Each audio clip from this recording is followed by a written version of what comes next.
Have you ever met a person who can tell tall tales? I mean someone who can really spin a yarn. The ones you can almost hardly tell if they're telling the truth or not, because you're not sure if they believe it or not. There was a manager of a vacation cabin resort in the Appalachian Mountains. His name was Big Bubba Bushaw. And I'm going to just go by Bubba instead of the Big Bubba Bushaw every time. But he was quite the character. He was a very talkative guy. He was about in his mid-40s, very mountain, rugged type of guy. And upon first meeting new families that would come in to rent the vacation cabin, he'd get to talking to them, and before you knew it, he was talking about some of the things of his past history. He might start off by casually talking and saying, a few years ago, he was a scuba diver in Florida, but he got attacked by a killer shark and barely got out alive, and so he decided he would get away from such worry and dangerous life and moved to the Appalachian Mountains and be safer. It was a very thrilling story, and it was put people on the edge of their seat trying to figure out, oh my, what was going on and how did this all work and all the rest of that. However, the next day when you talked to Bubba, he started telling you about the fact he used to be a professional boxer. And he was on his way to a title fight, but if it wasn't for poor management, he might still be boxing today. And then the third day, he was a professional football player for the New York Jets, and if it hadn't been for a career-ending knee injury, he could have still been playing professional football. By the end of the week, Bubba had a different thing for every day. It included he was a professional race car driver. He was a Navy jet pilot in the war. He even spent a short stint with the CIA. He was also a professional singer at Nashville. He had a different story for every week. And for Bubba, the way he would tell these stories, you'd almost think he was telling the truth.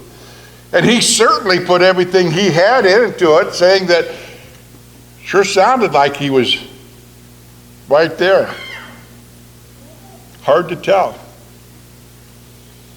People used to just enjoy listening to his stories, and some of them were kind of funny, and it worked out pretty well. But by the end of the week, on the last day, Bubba would tell everybody that he was born in the Appalachian Mountains and never even been out of the state in his entire life. These were just stories to entertain the guests. There was another story.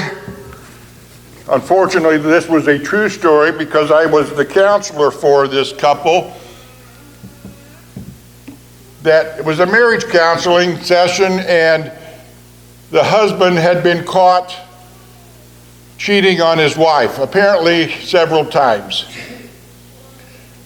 And when he realized that there was going to be a divorce, he wanted to do anything and everything because this is the one person he really loved. He wanted to do anything to try to get her back. Went to counseling, he did anything, was very attentive to her and everything he could possibly think of. But the wife had nothing to do with it. And so finally he asked the wife, said, "Did you just quit loving me?" And she said, "No, it was far worse than that. I didn't quit loving you. I just quit trusting you." When Jesus preached the Sermon on the Mount at the side of the hill to Sea of Galilee, he talked to his disciples about the importance of integrity. stating that every fiber of our soul is honest, or else, sooner or later, somehow, it'll unravel. Jesus taught his disciples that they should live their lives so honestly that no one would ever even think of questioning them or their integrity. No one would ever ask them to take an oath. When talking about honesty, you remember the quote that says, "Cross your heart and hope to die"? Jesus says in Matthew 5, verse 35 and 36, "Do not swear at all, either by heaven or by earth. Let what you say be simply a yes or no. Anything else is coming from the evil one." You know, in the Quaker faith, they've long objected to any kind of oaths, even in a court of law. They say, if I'm an honest person, I shouldn't have to take an oath. And if I'm a dishonest person, all the oaths in the world won't make a difference, will it? Got a point.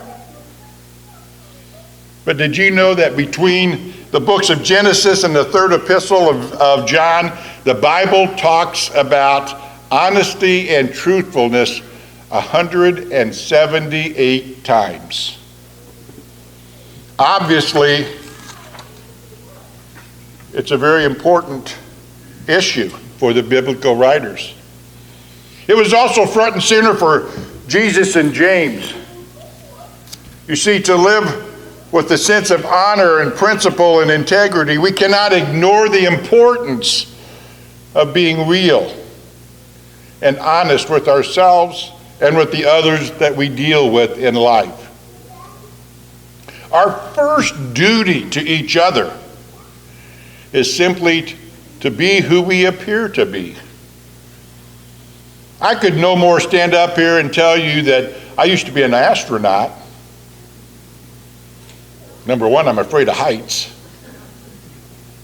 Then I could tell you that you're a pastor. You could probably do that quicker than I could be an astronaut. In human nature, if we don't have honesty and the fact that we can be real with each other, we can't build on relationships.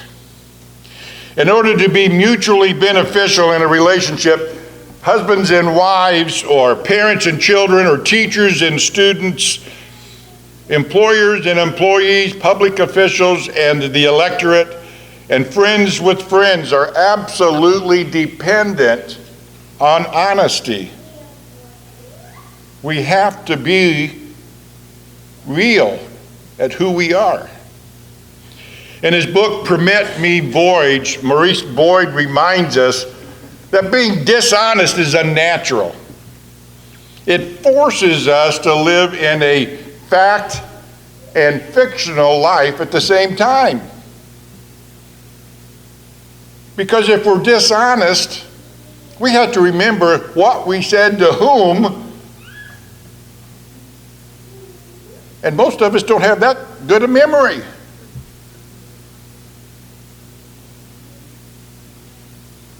I still have to say the right things by being truthful. And I would think we all have to. You can't live in two worlds, because eventually the lies will get to you. You'll make a mistake because you said something that you don't remember that you said, or you didn't say something. Remember the poem, "Oh, the web we weave when we try to deceive." The problem is that many times we just get caught or trapped because of that very reason. What he was getting at, of course, is the fact that liars almost always trip themselves up. And the problem with lying is that once you've lied and got caught at it, It's awful hard for people to ever believe or trust you again. It's something that stays with your character for a very, very long time. We become a Bubba coming up with all of these stories. Ernest Fitzgerald, in Keeping Pace, told of an English philanthropist, Jeremy Bentham. When he died, he wrote in his will, "I bequeath my fortune to the London Hospital," because he served on the board for decades. There was one peculiar stipulation, though. The only way they could have the money is he had to be presented at every board meeting. So for the next 100 years, they would take his ashes to every board meeting every month, set him at the front of the table, and the secretary would always write down that he was present but not voting. Isn't that about the same thing that we will have in the world if we can't be trusted? The same effect. Nobody's going to believe us anyway, so we don't count anymore. The Bible tells us that Jesus, and James also makes a very big point, saying that let your yes be yes and your no be no, and let the people know that when you say it, they can believe it. Now, being real also means being honest with yourself. We can never be honest with others if we can't be honest about ourselves to ourselves. The words of William Shakespeare tells us this, "To thine own self be true." Being honest with ourselves and accepting it is sometimes very difficult. We've made a mistake. We have to own up to that mistake. We've done something that we shouldn't have, or we omitted to do something we should have. We need to own up with, not make excuses. Sometimes that's tough to do because we get prideful. Or if we start envying somebody else or jealous of what they have, we end up in the same problem. We're denying our own talents and our gifts that God gave us, so we're not being truthful to ourselves. Ralph Waldo Emerson wrote, "Envy is ignorance and imitation is suicide." Part of the joy of being honest with ourselves is it frees us from being envious. It frees us from jealousy. Being honest with ourselves is saying, I'm a child of God. He created me like this. And that's who I am. The Apostle Paul said the very thing in 1 Corinthians chapter 12. It says, if the ear should say, because I am not an eye, I am not part of the body, does that make it any less part of the body? If the whole body were an eye, where would we hear from? Learning to be real, we need to learn to stay away from the foolish things of envy or jealousy. And finally, being a real person and an honest person is being honest with God. See, that was a problem with the Pharisee who prayed in the temple. He was trying to fool God. He was bragging on and boasting on all the great things and the delightful guy that he was, and how faithful he was. But he forgot he was talking to God, who already really knows. God knows what our soul is, so why do we even attempt to try to fool God. There was a man who told others at a local restaurant about his commitment to large, regular giving at his church. He talked about he was, in his own words, a major donor of the church. And he hinted to others that if they gave as much as he gave, the church would never have any financial troubles. They would be set. Interestingly enough, I happened to run into the pastor of that church a few days later. And in our conversation, I just told him I thought he was very fortunate to have somebody who cared that much and gave so much. Isn't it great to have a contributor like that? And the pastor looked at me with a strange face, and he says, "Where on earth did you get any of that information?" So I told him that I'd overheard him telling somebody at the restaurant a few days earlier. And the pastor said to me, only because we were both pastors, he wouldn't say this to anybody else, I'm sure, but he said to me, "This man is worth $3 or $4 million, and he gives $5 a week. If he thinks that's true giving, I certainly don't." But he had everybody that he was talking to thinking how great of a person he was. How can we do that? God knew. Maybe this isn't the idea that is meant. We don't have to go around and brag about what we do or don't do. We don't have to go out and for the accolades of being said, "Hey, I did this, I did that, I do this for the church, I go to the food bank and work, or I go do whatever." That's not what it's about. If we're doing it for that, then we're doing it for the wrong reason. The people that do things and can keep quiet about it and don't care are the ones that are being honest, truly honest.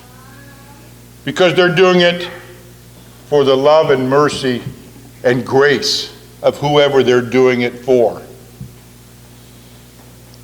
The point is simply that God knows our own commitments. He knows our own feelings and our own needs.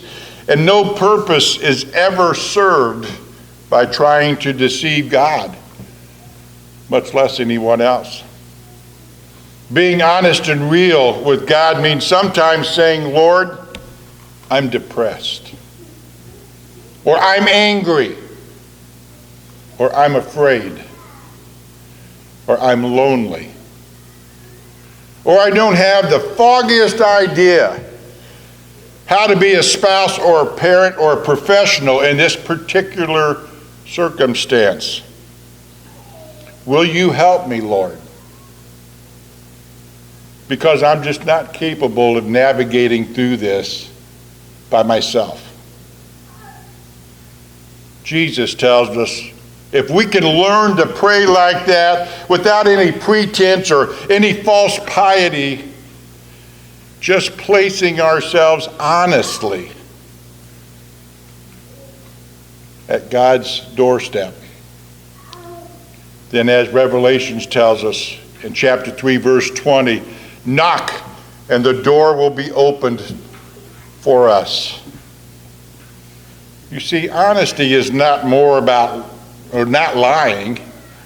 It's not just about not lying. It's about truth telling. It's about truth speaking, truth living, truth loving. Jesus said, "The truth shall set you free." Remember, Jesus says, "Let your yes be yes and your no's be no." We don't need to have because, we just need to answer. Let your life be lived honestly with yourself, with others, and with God. In doing so, you will find out that your relationships with others will last an awful lot longer. And the people will respect you and honor you just for who you are. Let us pray. Lord, help us to be real to ourselves, to be real to you and to others. May our yes be yes and our no be no in all the words and actions that we do. Lord, help us learn to lean more on you instead of ourselves. Amen. And now we can